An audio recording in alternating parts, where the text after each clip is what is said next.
희뿌연 연기로 덮인 하늘이 점점 어두워지더니 시뻘건 기운이 차오릅니다.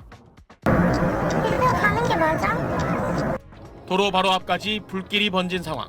검은 연기로 뒤덮이면서 칠흑 속에 갇혀버립니다. 나가자, 우리. 너 고속도로 무서운데 나. 어제 오후 늦게 의성 산불이 안동까지 순식간에 번지며 대피령이 내려지기 직전 중앙고속도로 안동 분기점 근처 상황입니다. 그래, 통제를 해야 되는 거 아니야, 이거는? 도로공사는 조금 뒤 오후 5시부터 해당 구간 운행을 통제했습니다.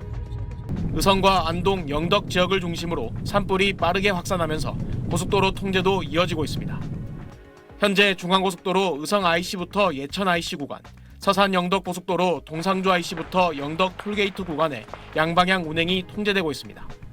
해당 지역의 고속도로 CCTV 일부는 케이블 등이 불에 타 도로 상황 확인도 어려운 상황입니다. 산불 상황에 따라 통행이 차단되는 구간이 달라질 수 있는 만큼 교통속보에 주의를 기울여야 한다고 도로공사 측은 당부했습니다. 일부 전문가들은 산불 상황이나 인근 지형 등을 정확히 모를 경우 차량 이용이 더 위험할 수도 있다고 지적합니다. 오히려 이동이 제한되고 상황 대처가 쉽지 않기 때문입니다.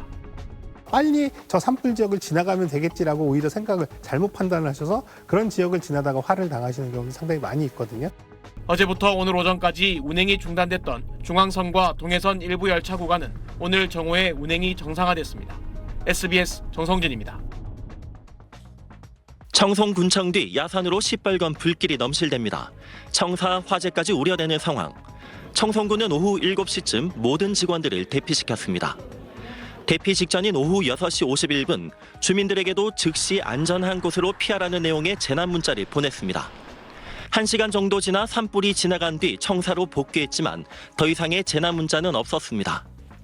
복귀한 게 한 2-3시간 됩니까? 아니 그건 아니고요. 네. 한 시간 정도 복귀하고 난 이후에는 현장에 대부분 가 있었고 일단은 그 전에 위험 지역에 있는 주민분들 대피하는 게 우선이라고 해가지고 청송군이 다시 재난 문자를 배송한 건 다음 날 0시 23분.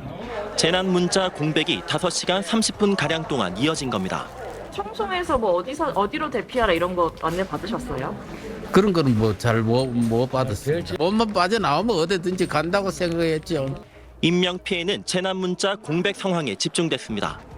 오후 7시쯤 청송군 파천면 도로가에서 60대 여성이 숨진 채 발견됐는데 차량을 타고 대피소인 청송국민체육센터로 이동하다 변을 당한 것으로 추정됩니다. 또 비슷한 시각 자택에서 2명이 숨진 채 발견됐고 1명이 실종되기도 했습니다. 오락가락한 대피소 안내도 혼란을 키웠습니다.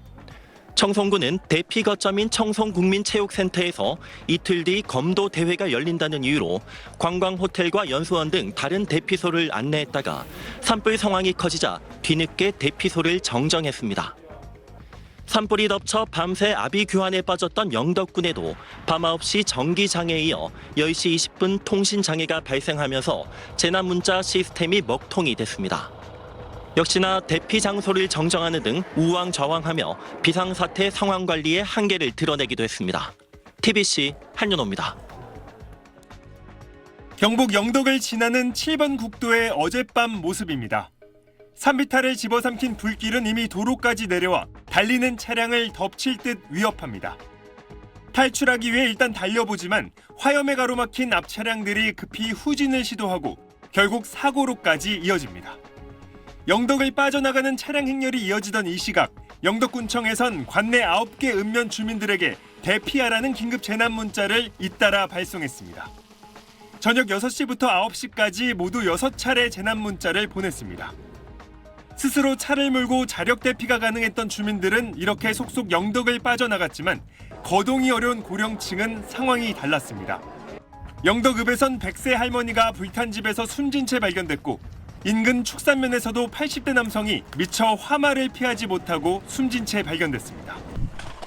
요양시설 직원이 모는 차량에 탑승해 대피하던 중 차량 폭발로 숨진 80대 3명도 대피한 동승자들과 달리 차량에서 빠져나오지 못하고 변을 당했습니다. 이번 산불로 목숨을 잃은 주민들 가운데 80대 이상이 11명이나 됐습니다. 시골 노인분들은 그런 거 전혀 보내주는 문자도 못 보시는 분들이 많거든요. 다 옆집에서 가자 그래서 나가고 아니면 이장님이 나가고 막 가자고 하고 강풍으로 이미 불이 순식간에 번지고 있었던 만큼 이동 수단이 마땅치 않은 노약자와 고령층 대피를 위한 선제적인 조치가 필요했다는 지적이 나오는 이유입니다. 통반장이든 혹은 또 의용 소방대든 이런 분들을 통해서 대피를 조금 더 조력하고 적극적으로 할 수 있게끔 하는 방안들, 이런 부분들을 좀 갖출 필요는 있을 겁니다.